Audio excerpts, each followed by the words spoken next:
Hi everyone, I'm David Fisher, and this is Presidential Chronicles, the series of books and videos on American history as seen through the lives of the presidents of the United States. This episode is from the life of Dwight Eisenhower, and the focus is interim postings. The year is 1945. Ike, the conquering hero, has come back to the United States, and he's about to start 3 jobs over the course of the next several years that for almost anybody on the planet, this would be the height of anyone's career. For Dwight Eisenhower, they were mainly stepping stones, and it began with Army Chief of Staff, which is the top position in the U.S. Army. General George Marshall stepped down as Chief of Staff in the end of 1945, and President Truman really had only one choice, and that was Eisenhower. And one of the perks, he got to move in with Mamie into quarters number 1 at Fort Myer, this big 26-room, 10,000 square foot mansion, and the nicest accommodations they'd ever had. Now, Eisenhower, as he's setting up as Chief of Staff, he brought his entire staff from Europe back to the United States to continue work for him. Everyone except one person, Kay Summersby. She was out, and she was out told by letter, a cold, terse, sort of business-like severing of the relationship that Ike sent to Kay. Dear Kay, I'm terribly distressed. First, because it has become impossible longer to keep you as a member of my personal official family, and secondly, because I cannot come back and give you a detailed account of the reasons. I'm sure you understand that I am personally much distressed that an association that has been so valuable to me has to be terminated in this particular fashion, but it is by reasons over which I have no control. He ended, finally, I hope that you will drop me a note from time to time. I will always be interested to know how you are getting along. Well, Kay Summersby was now a member of the Women's Army Corps in the United States, so she actually came back to the States, and she did try to keep in touch with Eisenhower, and frankly, it didn't go very well. She showed up at the Pentagon one day, even brought their dog Telek with her, but it was sort of a cold, very formal kind of a greeting. Ike basically made it clear he just doesn't have time for her. The affair of the heart in Europe that had been blossoming for the last more than 3 years was suddenly and completely over. Eisenhower, as Chief of Staff, had to oversee the demobilization effort. This didn't go fast enough for almost anybody. He got criticized for it, especially by members of Congress, by parents across the country. They wanted their boys home. He said, look, this is a big effort. It's going to take a little time. Try to be patient. This was not a fun experience. And he also had a couple of major proposals that didn't really go very far either. He wanted to have universal military training to be better prepared for the next fight. Congress wasn't interested. It went nowhere. He also thought, based on his experience, we got to get rid of these individual services, combine air, sea, land into sort of a single fighting unit. That's how we fight, so that's how we should train. Well, the Congress did actually make changes in the defense structure with the National Defense Security Act of 1947 to create a single Department of Defense, but the military departments maintained their autonomy. It wouldn't be until 4 decades later that Congress passed what was called the Goldwater-Nichols Act. And in Goldwater-Nichols, they created the combatant command structure, which would take training and fighting from the individual services, which still persisted, but at least they would train and fight as joint entities. But that didn't come along till 4 decades later, long after Eisenhower was gone from the scene. Currently gone from the scene was Ike's blessed mother, 84 years old Ida. She died September of 1946, but on the flip side, his son John got married. Married Barbara Thompson the very next year. They brought 4 children into the world. Ike adored his grandchildren. It began with David in 1948, the first of the grandchildren to be born. 1948, of course, was a presidential election year, and there was nonstop talk about Ike running for president, even though he continued to say he was not interested. He wrote a note to his brother Milton that said, it's difficult for anyone to carry conviction in his words when he is perfectly honest in saying he wants nothing whatsoever to do with politics. As the heat kept going about whether Eisenhower was going to run, he tried to put it to bed for good before the first primary was held. He sent a letter to the Manchester Union leader in New Hampshire to try to put this to bed. My decision to remove myself completely from the political scene is definite and positive. I could not accept the nomination even under the remote circumstance that it was tendered to me. The calls to run continued. He continued to deflect. Besides, there was another presidency that he was apparently in an opportunity for. It was Thomas Watson, the CEO of IBM, came to see Ike. He was also a member of the board of trustees at the prestigious Columbia University, one of the Ivy League schools. Nicholas Butler had been the president at Columbia for over 4 decades.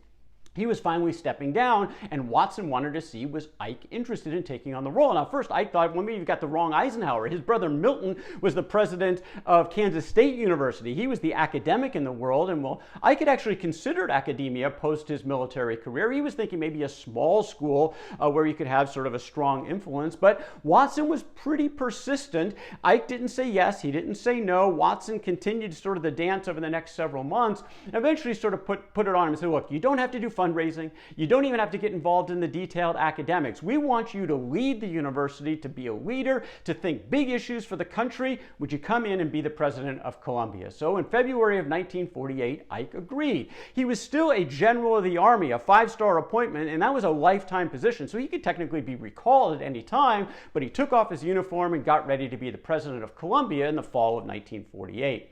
First, though, he agreed to write his wartime memoirs. He was convinced that others were writing their memoirs, and the truth wasn't always coming out in these stories. It was his chance to tell his version of that truth, and he also got $635,000 to write his memoirs, so a lot of motivation to do so, and he wanted to do it quickly before he started at Columbia, so he put a rigorous schedule in place. He wrote a 559-page book in 3 months. He did it by working 10, 12, 14, 16 hours a day, 7 days a week. He did the writing. Others would then type it up, but he did his own editing. He called the book Crusade in Europe. It was sort of a fact-based chronicle of his journeys of World War II. It was clear, it was credible. He tried to stay away from a lot of the personality fights that were going on in other memoirs. The public ate it up. He sold over 1 million copies during his lifetime. Another 500,000 had been sold since he passed away. So a successful memoirs crusade in Europe. Ike also during this summer took his first trip to Augusta National. Of course, Ike had always loved golf, but now he's in heaven. He's got the most beautiful course in the country, but he also met a bunch of folks who became his friends. These were millionaire businessmen who were members at the Augusta National Golf Club, and they welcomed him into their inner circle, and he welcomed them into theirs. He called them the gang. Whether it was playing golf, playing bridge, just chatting around the table, the gang was going to be available for Eisenhower really the rest of his life. Whenever he needed companionship, he'd call the gang and they would show up. Now, Columbia University, where Ike started officially in the fall of 48, is one of the leading universities in the United States. It had 25,000 students, a world-renowned faculty of about 3,000 folks, a budget, $18 million a year. Now, in size, that's all pretty small for Dwight Eisenhower, but this is a big deal in the world of academia, and Ike did have some personal interest in this role. He wanted the university to actually study war. He also wanted to use the study of the university to advocate for America's youth becoming more productive members of the society going forward. He also brought business community and the academic community to come together and sort of brainstorm big ideas for the future, and he took up a lot of speaking engagements around the country to frankly tell the country what he believed and to advocate. He said the problem of our day and time is how to distinguish between all those things that government must now do in order to perpetuate and maintain freedom for all, freedom from economic as well as political slavery, while on the other hand we combat remorselessly all those paternalistic and collectivist ideas which have adopted will accomplish the gradual lessening of our individual rights and opportunities and finally the collapse of self-government. This was the early days of the Cold War, East versus West, capitalism and democracy versus communism. Ike is certainly weighing in. The problem was Ike really never clicked on campus at Columbia. He never really engaged much with the students, nor with the faculty, which was kind of a big deal, because in part his mind was elsewhere. Washington, D.C. The new Secretary of Defense, James Forrestal, kept calling Ike for help and advice. He wanted Eisenhower to help unify the services in some way under this new Department of Defense structure. And they actually made him what they called the acting chairman of the Joint Chiefs of Staff if he would take it. Well, I couldn't say no. Again, technically he was still a 5-star general, so he decided instead to do both jobs, trying to commute back and forth, Washington, New York, and back again. Well, frankly, both jobs suffered. He was really frustrated in Washington. There was almost nothing he could do in the budgetary fights to get the different services to come together. He said, "I'm so weary of this inner service struggle for position, prestige, and power that this morning I practically blew my top." And in fact, it was hurting him physically. He had an ileitis attack, and the doctor said, "Look, you got to take a break." He took some extended time off with Mamie.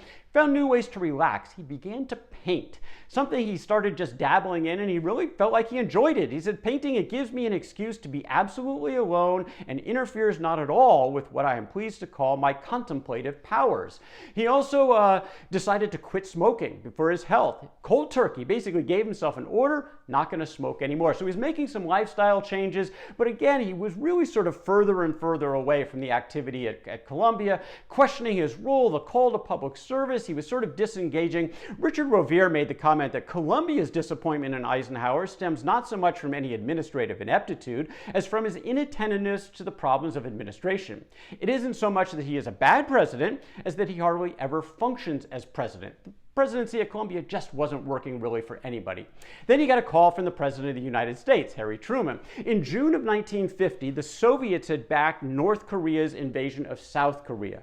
The Americans were leading a United Nations effort to confront this. Douglas MacArthur was put in charge of the military operations over in Korea, but President Truman was also worried about Europe, that iron curtain that had fallen between East and West, and the push and pull between communism and democracy, and they decided to establish NATO, the North Atlantic Treaty Organization, 10 Western European countries plus the United States and Canada. The first of its kind for the United States, a mutual defense pact. An attack on one would be an attack on all, and Harry Truman wanted to recall Ike, put him back in uniform to go set up the military operation for NATO in Europe. Well, this was about the right time to make a change. Eisenhower agreed to do it. He told his friend Swede Haslett, "I'd rather look upon this effort as the last remaining chance for survival of Western civilization." He took it very seriously. He offered to resign at Columbia, and they said, you know what, don't resign. Take a leave of absence. We'll figure the rest out later. February of 1951, Ike and Mamie were off to Paris. They spent a little bit over a year in Europe in the NATO role. Look, he did everything he could to get NATO up and running. Right out of the gate, he visited all 10 countries in the first couple of weeks. He met with the political leaders, trying to encourage them to put the financial support behind this effort. He said, look, we'll have your back. We've got the nuclear power, we've got ships and planes, but you have to train the men. You've got to bring men to the fight. And for that purpose, Ike went and visited a lot of training exercises, seeing what he saw, giving advice, looking at the morale of the men on the ground. So he was really positively inclined to what was happening, but it was still a push to get these European countries to commit to this idea of mutual defense. He gave a speech in London talking about sort of the fractured nature of Western Europe and what it would mean if they're ever attacked. In that vital region, history, custom, language, and prejudice have combined to hamper integration. Progress has been and is hobbled by a web of customs barriers interlaced with bilateral agreements, multilateral cartels, local shortages, and economic monstrosities. How tragic! Free men facing the specter of political bondage are crippled by artificial bonds that they themselves have forged, and they alone can loosen. Here is a task to challenge the efforts of the wisest statesmen, the best economists, the most brilliant diplomats. He was trying to get everyone to agree that mutual defense mattered. They had to overcome their differences in order to make that work. Well, late in 1951, already starting to think about the next presidential election. It's heating up. Is Ike going to run? That's what everybody wants to know, but that is the story for another day. That's Dwight Eisenhower and Interim Postings from the life of Dwight Eisenhower. For more presidential chronicles, check out my books on Amazon.com, and don't forget to subscribe to my YouTube channel. Until next time, I'm David Fisher, and this is Presidential Chronicles.